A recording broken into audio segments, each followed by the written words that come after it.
Hey, everybody. Welcome to another episode of The Executive, a place where investors, operators, and entrepreneurs share their life lessons and advice on how to make it at the highest level. Today, I'm excited to be joined by Adam Wells, who's the CEO of Golden Section, which is a founder studio and venture capital fund based out of Houston, Texas. Adam's been a serial entrepreneur for over 15 years, and in his new role is really helping other entrepreneurs grow their businesses. Adam, great to have you. Hey, thanks. Good to see you, man. Adam, you've got such I want to get into Golden Section. You guys are doing so many interesting things that are really unique to the industry. But I think it'd be helpful to have a little context because your background is so unique. You started in real estate development of all things, which doesn't usually go into venture capital. And then you were a consultant for a little while. Can you give us just a little bit of background on you and what led you into venture capital? Yeah, sure. We pointing back to Golden Section for a second, we highly value diversified backgrounds. And so we don't have it's not a prerequisite to have an MBA to come into the fold, so to speak. And so a great number of our executive team, leadership team come from a variety of backgrounds. For me, I've always just absolutely enjoyed learning. And so I actually was a linguistics major in college, got a business minor, thought I was going to go into ministry for a while, and ended up kind of being fascinated with land development. And so got into that. I've always loved architecture. So I'm kind of an autodidact when it comes to architecture, and started a design business as part of the real estate development business. And so, I've always tried to pull in insights from extra industry sources in order to benefit, the industry that I'm in at the time. And so, I got to a point weathering a bunch of different market cycles where I was a bit burnt out, but thankfully, it also coincided with, if I were to look back, I had accomplished all of the things that I had set out to accomplish in that field. And so it was a good ride. It was a lot of fun. I learned a ton. Throughout that time in real estate development, I essentially started formulating other business units, trying to deliver more value to my target customer segment, trying to capture a bit more of that through different revenue service lines. And so I ended up developing quite a robust, background in all things small business. Whether it's team cultivation, vendor and investor relations, sales and marketing, operations, all that stuff. And so moving over from real estate development to software development was a tight network connection that I had. He saw the benefit of my background and starting and scaling a couple of companies, albeit in a different industry. And was looking for, a partner to come in and try to help continue to grow what at that point was more of a SPV investment entity, as well as product development, in-house execution capability. And so over the last few years, we've really refined Golden Section to do a lot of what I was doing earlier on. And that is, what are a number of ways that we can help founders on their journey. And what are specific centers of excellence that we can develop in-house? Who are the strategic partners that we value, so highly, that have skill sets that aren't necessarily appropriate or relatively easy for us to develop in-house? And so we've really consolidated under the Golden Section umbrella over the last year, maybe even 18 months.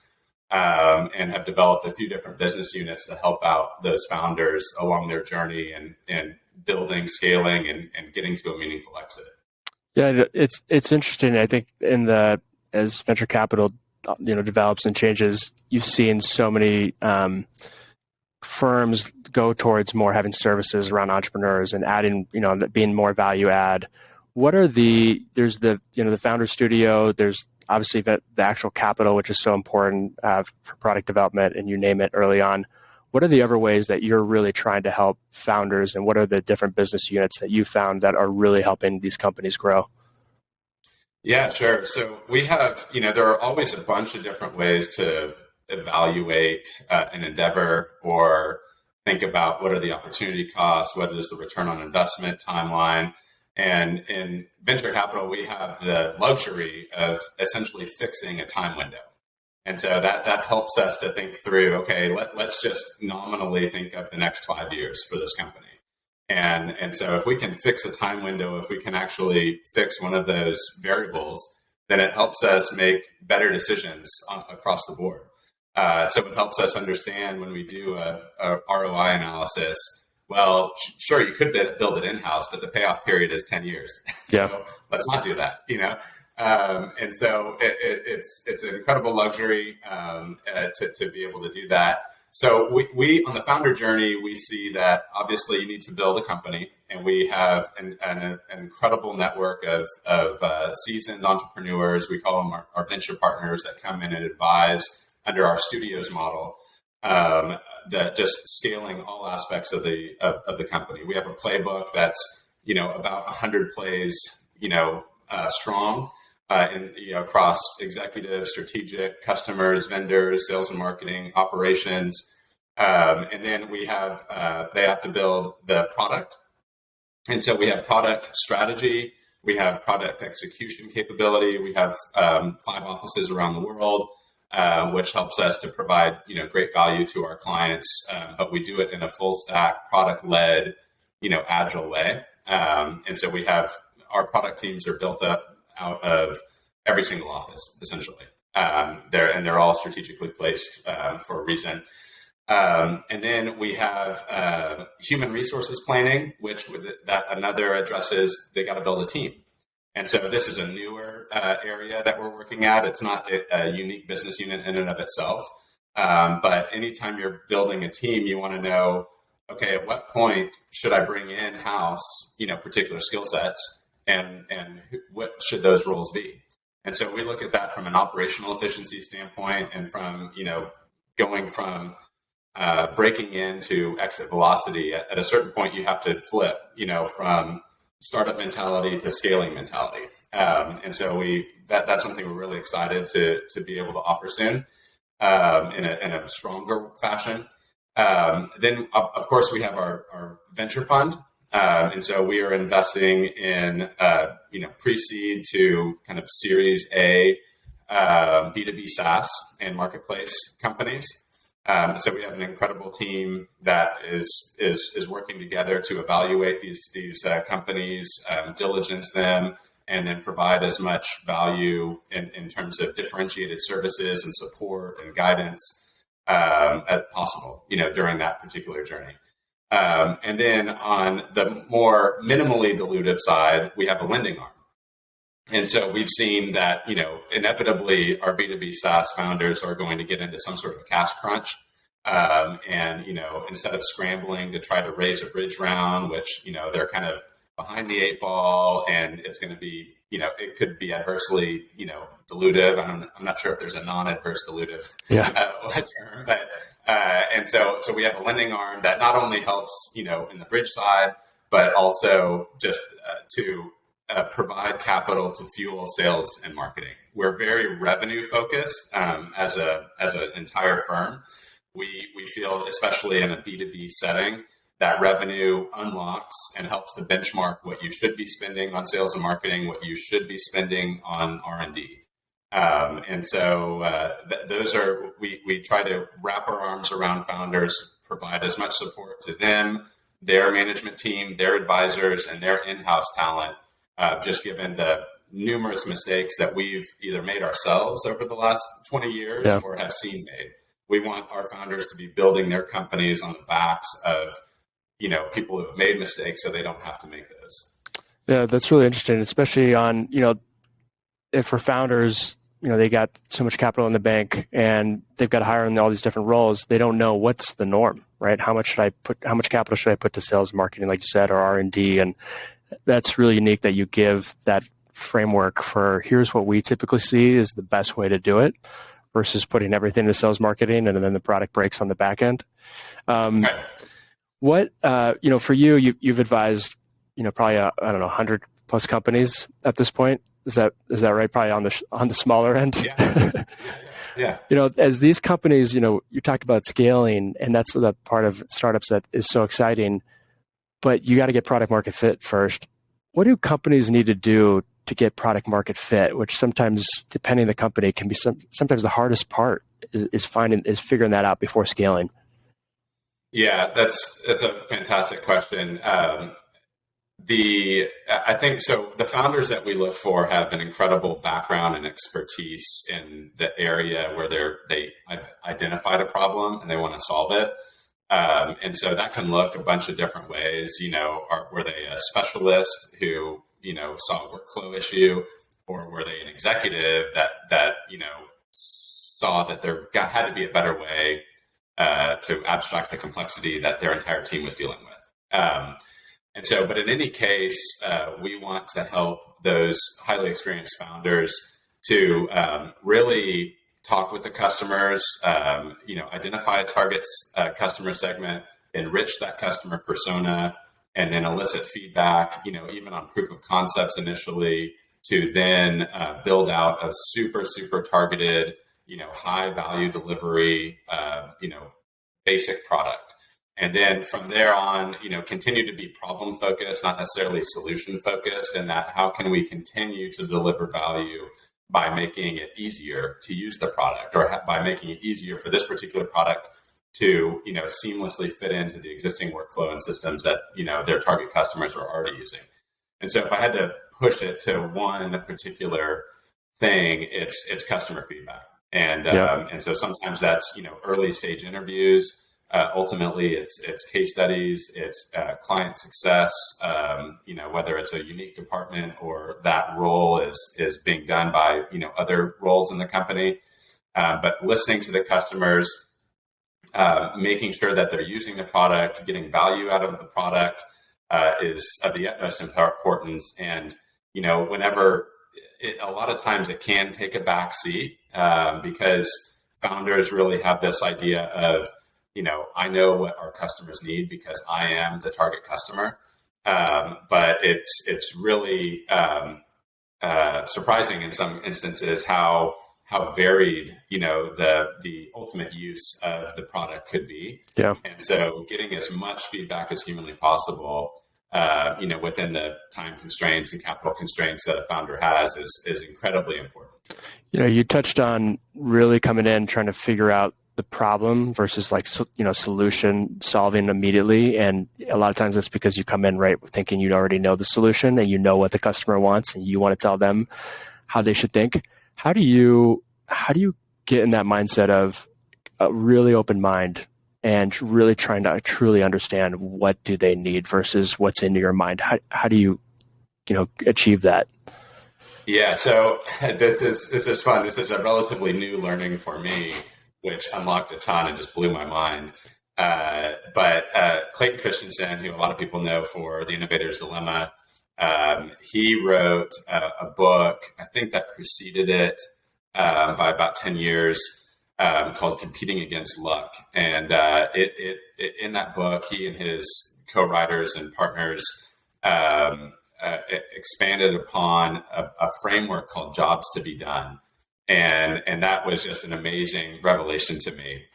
This Jobs to be Done framework, and that it's a cousin of like customer feedback, but it's really like on steroids almost, because it's thinking through okay, what is a potential customer currently doing, and what are they going to hire my product to do for them? If they're going to hire my product to do something for them, what are they going to fire, and not let that do it anymore? And so a basic example that he uses in the book is, people don't want a 1/4-inch drill with a bit, or a drill bit with a drill. They want a 1/4-inch hole. And so they're hiring the drill and the drill bit to be the easiest, quickest, cheapest way to get that 1/4-inch hole. And so that's where, it's a lot more of this problem focus, like how can we address the problem? And then anyway, so that is a mindset of, let's not skip over or truncate our evaluation or analysis on what the problem is that we're trying to solve. Let's actually live and breathe it and absorb ourselves in it in order to make sure that we're going to be using our capital in the best, most efficient way going forward. If you short suit, so to speak, that phase at the beginning, then the result is definitely going to be an inefficient use of capital. Yeah, and there's some crazy stat out there that, obviously on more mature software companies, only 12% of a software product is actually used. Wow. Which is insane if you think about it. That coupled with most software products go over budget by 89%. Yeah. It's you have a 200% essentially just waste. Waste factor if you don't really approach something from a product led and jobs to be done type of framework. That's amazing. And it's probably where there's so much pressure to grow, right? Because all you do is read news about this company that went from 5 to 200 and how long, and you want to be like that, right? You just want hockey stick growth, but that's where it seems like the discipline in the beginning of really cutting out the noise and being okay with growing a little slower to make sure you have that is so important, right? Before scaling. Definitely. Yeah. We focus on sustainable growth. And also part of that is underpinned by one of our core pillars of our values and mission and vision for our company, which is a commitment to balance. And so, we have seen, and I've watched, a documentary on Steve Jobs, for instance, and I think it was the Michael Fassbender one, the Aaron Sorkin one, where, at the end of the movie, he meets his 21-year-old daughter on the top of a parking garage and says, "All right, well, do you think you want to try to have a relationship now?" And so that's incredibly sad. And when I watched that, I was a young father with 3 little girls, and it just reinforced to me, like, don't sacrifice like the near term, your health, the relationships that you have with the people that you care about. You can work smart. You can bring on people to your team that add strengths to your weaknesses. In order to maintain a balance, on the journey that can be a very kind of a crazy journey around, building a startup. Yeah. And there's so much, again, pressure to be constantly working. But, at one of my early on interviews, it was with another investors, he said his best ideas came from not working, right? Being out on his mountain bike or traveling and just like opening your mind to things and letting it just think and just letting it be. Versus like if you're in something so long, it's hard for your mind to go outside those borders that you just constrained it with. Definitely. That's probably one of the pitfalls. I mean, you've seen so many companies, and you're really, it's like advice with any friend. You know what they should be doing, but sometimes they have to go make that mistake anyways. I'm probably the biggest culprit of that. But what are the main pitfalls to avoid that you really try to push your founders to be like, you really need to stay away from this early on? Yeah, sure. There are a ton. One of them that comes to mind is what Melissa Perry in her great book called Escaping the Build Trap is just an over weight or focus on the product on it.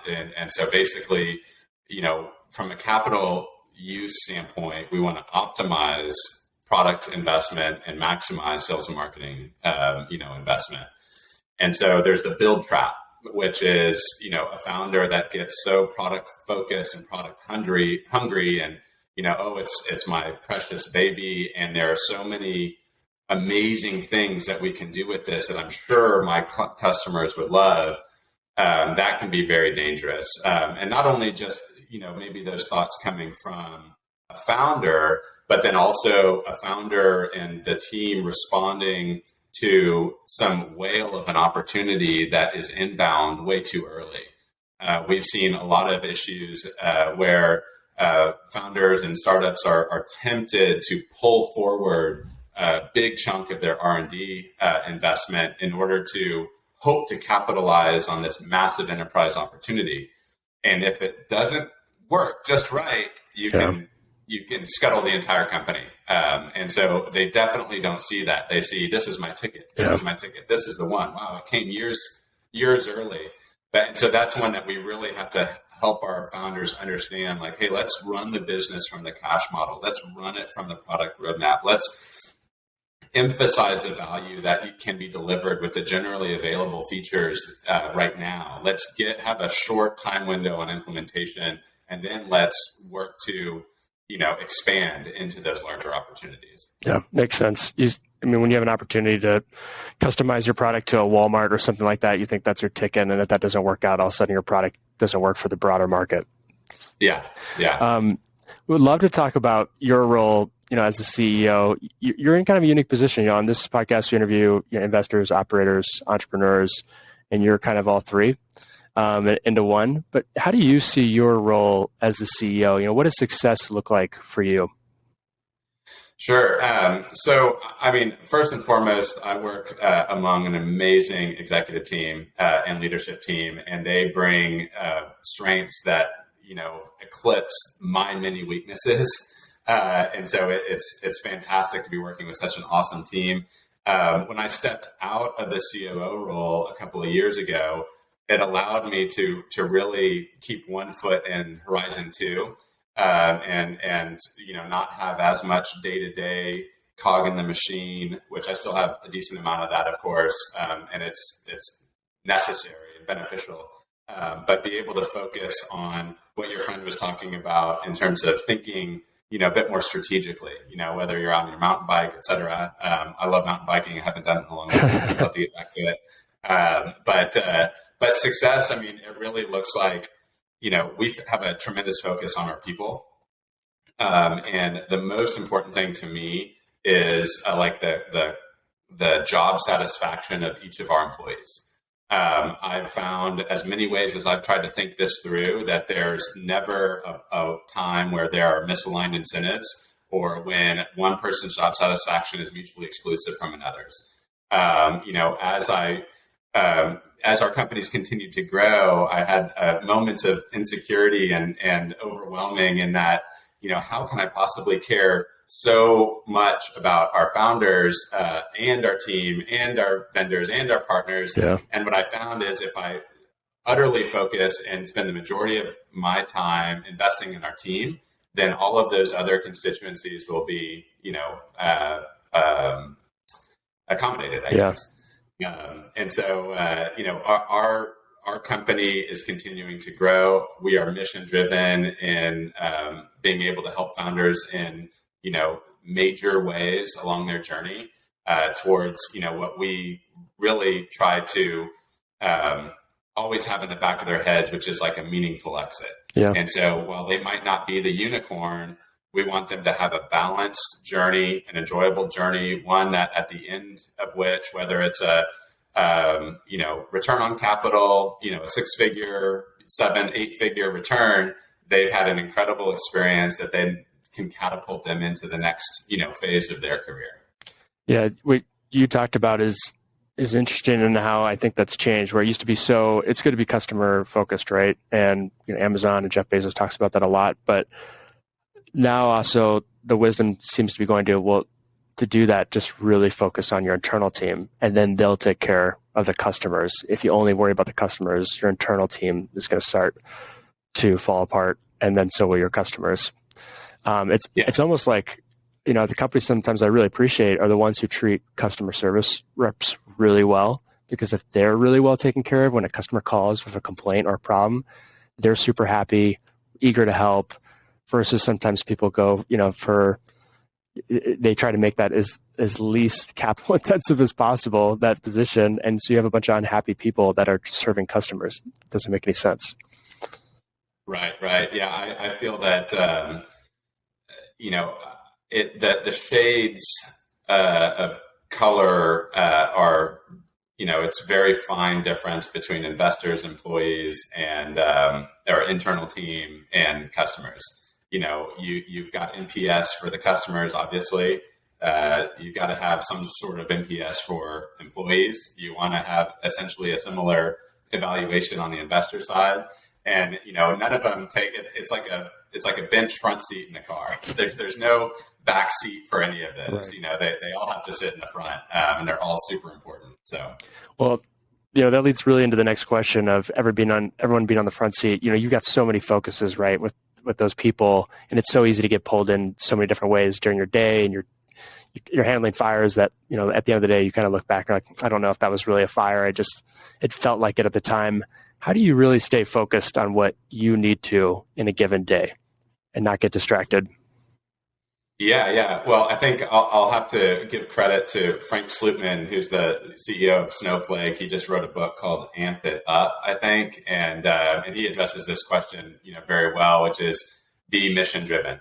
Have that top of mind all the time. And then really what that points to for me is the whole quadrant representation of urgency and importance. And so, what we try to do as an executive team is think through, we've got a ton of fantastic ideas, and we want to be doing a lot of different things. But prioritizing in terms of what's urgent and important, what's important and not urgent. Yeah. And those are really the only, things, the only two quadrants that we want to be playing in. And so it's very difficult. And I am somebody who's wired to just want to have everything done today. Yep. And so I have to temper my own expectations of myself to say, yes, that's important, but it's not urgent. It's probably going to keep getting pushed off, which is incredibly frustrating for me. I feel like I'm not meeting the bar. But at the end of the day, I think it's the right triage, of activities. Yeah, it takes time, right, to build that skill to see a problem and be like, this is really not something that's that important or that urgent, and addressing it. Right. We talked about strategy quite a bit on this podcast, and I've learned from some great people that really strategy is about choices, right? And choices in what you spend your most important assets, your time and money, and obviously how your people spend their time and money as well. Where are you investing, your assets, and what's your strategy in that? Yeah, people. Yeah, plain and simple. Our team, we value the team so much for our internal team.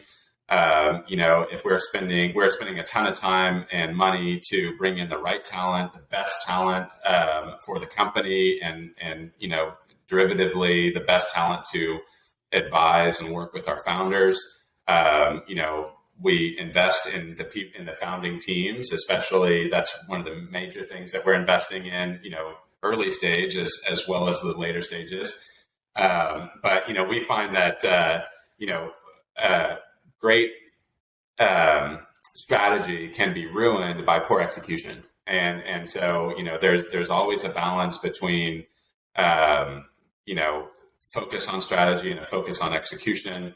And what we want to do is bring in great, thought leaders, very creative people. I mentioned earlier that we highly value a diversity of backgrounds coming in from other industries.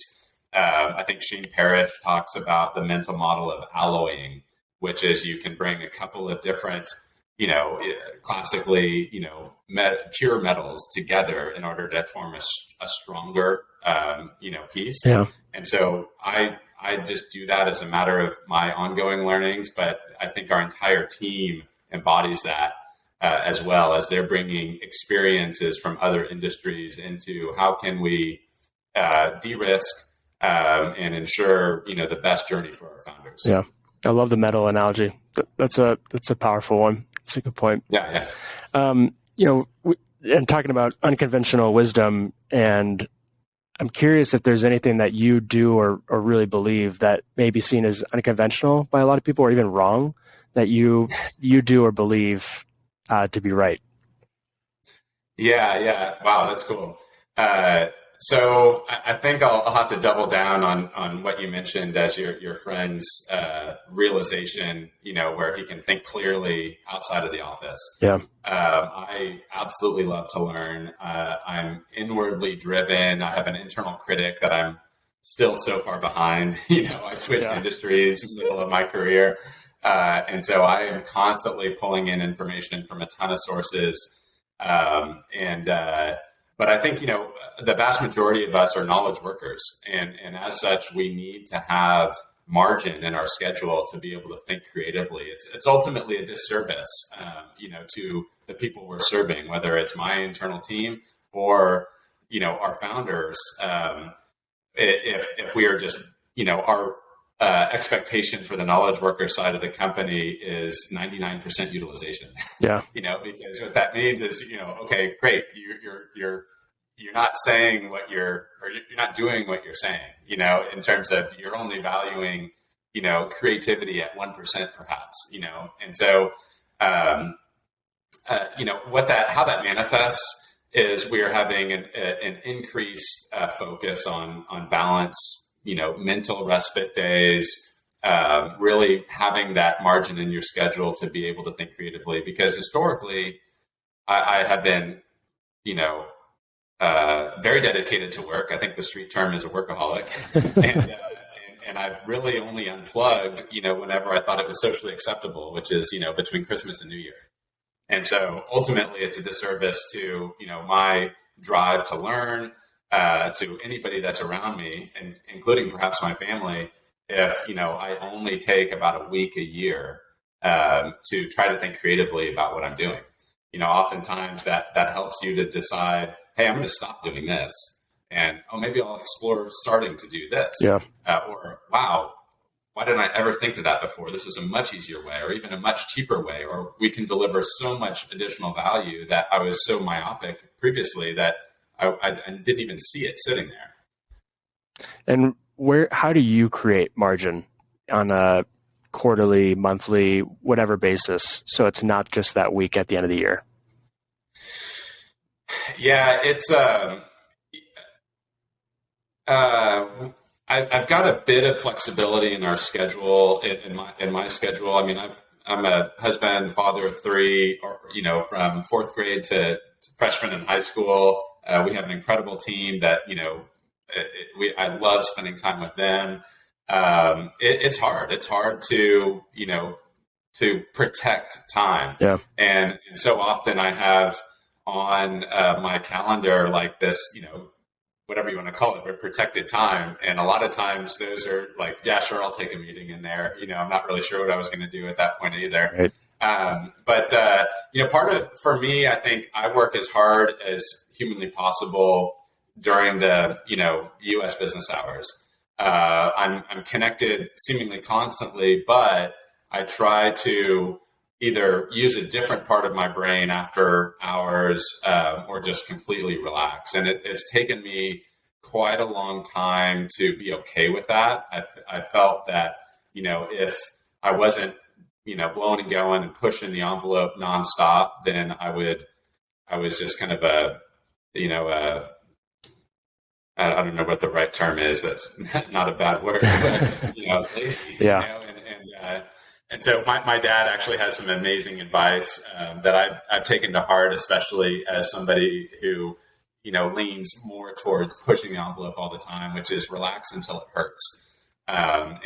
For certain personalities, that can be a really healthy way to think about it. Oftentimes I would find myself watching a college football game on the weekend, and I would grab my computer because I might as well be doing two things at once. That's how we all think. Like, no, put the computer away. Watch the football game until it hurts. Relax. Try to unwind. And that has been something that's stayed with me because I'll only let myself do it for a little period of time. So it might as well be as quality time as possible. And you're also lying to yourself, right? I mean, how much work do you get done during a sports game? You could have done, over 2 hours. You could have done that in 10 minutes of focused work. Exactly. I've started. Exactly. Yeah, I've noticed that tremendously. And, your point, I think, on we're knowledge workers is such a good one, because I think we become, as another friend of mine calls it, these widget makers. So that's when it's dangerous. And all of a sudden we're just widget makers, right? We're just doing tasks and trying to get through a list versus how can I continually grow, think, innovate, and be better for it and make the team better for it. So that's a great point.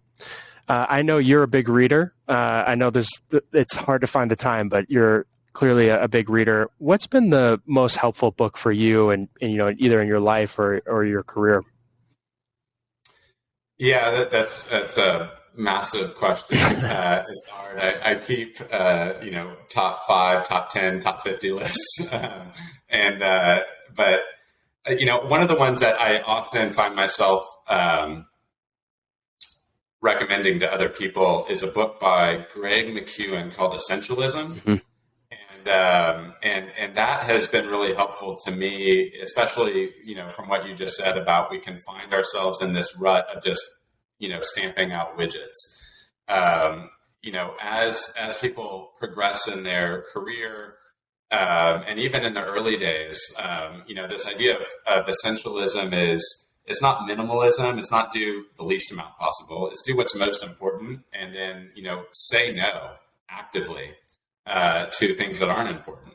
And so I think it kind of wraps up a bunch of what we're bombarded with in terms of distractions, but also it's a good advice to a founder who is incredibly constrained when it comes to capital and time and bandwidth. To really focus on what's essential. What is going to be the highest and best use of the time? What is the big rock in order to keep things moving? Because if you prioritize, stamping out widgets just to feel like you've made a lot of progress, that's ultimately, not going to be pushing the ball down the field. So essentialism is a great one. One other quick one is a book that I found to be pretty inspiring is The Ride of a Lifetime by Bob Iger. And it's a memoir about his time as CEO at Disney and how he thought about the different business units that he, had the pleasure of serving, and how to recategorize and formulate and group. And then, how he saw the value chain of, what Walt Disney himself long ago put together as the Disney flywheel. And so it's been really cool and inspiring to see the acquisitions that he made and just how he thought about the different, the media, the parks, and all of that. That was such a great book. And I thought the title was perfect because I looked at that book. Yeah. The most inspiring thing was he had so much fun. Like he had such a fun career to look back at. Yeah. It was such an amazing journey. And I think that it goes back to something earlier that you said, like, what's the journey you even want to be on, right? Like, is this thinking about things in that time segment? If you spend all your time on this, is that in 5 years, is that really where you want to be even? So that was a great book. I'm a huge quote person. My grandpa used to have this little booklet of quotes, and he'd, every time he'd hear one, he'd write it in there. And every time we'd go to his house, he'd tell us the latest one. So I don't know if you have a favorite quote that you either live by or just love. Yeah, I can't say that I live by it, but I'm best at quoting movies. They're like not the best movies. I'm not quoting Citizen Kane or anything, With kids, I thought it was gonna be a Disney movie. What's that? With kids, I thought it would be a Disney movie for sure. Oh, definitely. Yeah, Mary Poppins is actually one of the best written movies out there. I'll stand by that statement for sure. But no, I'm equally, if not more so, inspired by the life of Theodore Roosevelt. And I read the biographical trilogy by, I think it was Edmund Morris. And, Theodore Roosevelt, incredible life. And, he's known for speak softly, carry a big stick. He's known for the man in the arena quote. Yeah. There's a bunch of them. But one of the ones that has resonated with me is, how he described his foreign policy, which is, super nerdy quote to try to come up with. But, underneath the headline of Speak Softly and Carry a Big Stick, it was, have, intelligent forethought, sufficiently in advance of crises. And so it's something like that. And so while I can't hope to avert every crisis that might, occur, I do want to put myself and the team that we're working with in the best position to anticipate them. And so, I'm always thinking kind of second order effects of decisions that are being made. And so that one is just, if I had to pick one tiny little one out of thousands of pages of biographical material of a great, American leader, I think it'd be that one. It's a great one. And the man in the arena quote that's in our room at home, it's just such a great quote. And especially in this day of social media and, people that can easily just like type something about whatever you're doing right and say something negative. You're like, you're the one that's in the arena. You're the one that's courageous. I love that. That's right. It's a great quote. That's awesome. As we wrap up, this is for people to learn and to seek good advice. And you've obviously got so much experience in advising companies and also I'm sure have great mentors. Is there any parting advice that you'd love to wrap up with for, any executives, again, entrepreneurs, investors, you name it? Yeah. I think there's a temptation for those starting out to have to feel like they've got it all figured out. Any podcast that we listen to, there's ultimately an interview with somebody who, my gosh, they're really articulate, or wow, in hindsight, it looks like they had this thing, figured out from day one. And I don't think that's almost ever the case. And so for founders, it's don't be afraid to ask for help. One of the things that's really inspiring to me about the entire venture capital and startup founder community is this, teamwork, this almost altruism for like, hey, I want to help you brainstorm this. Hey, I've been there, or here, this is what I would do. And it's not like a self-indulgent practice. It really is. There's a lot of focus on just like how can somebody help the other person, and so being transparent and being honest about what bad news looks like, makes celebrating the wins that much better. And so I think it's that, and then I think also it's this a slight kind of pushback against this like grow the startup at all costs. Yeah, I think we want to work with founders on their journey towards a meaningful exit where they can have, a solid commitment to balance. And that's going to look different for everybody. And we don't prescribe like a 7.5-hour workday or something kind of a bit ridiculous like that. But it's this, don't forsake the relationships that you have. Or don't be so focused on what you're doing that you're not willing to help somebody else, along the way. I think it will make for a much richer experience, as you're building your startup, than otherwise. That's great advice. Great way to wrap us up. Adam, appreciate you and appreciate you getting blasted by the morning sun after this podcast. So great to have you on. The video call is pretty rough. No, thank you, Adam.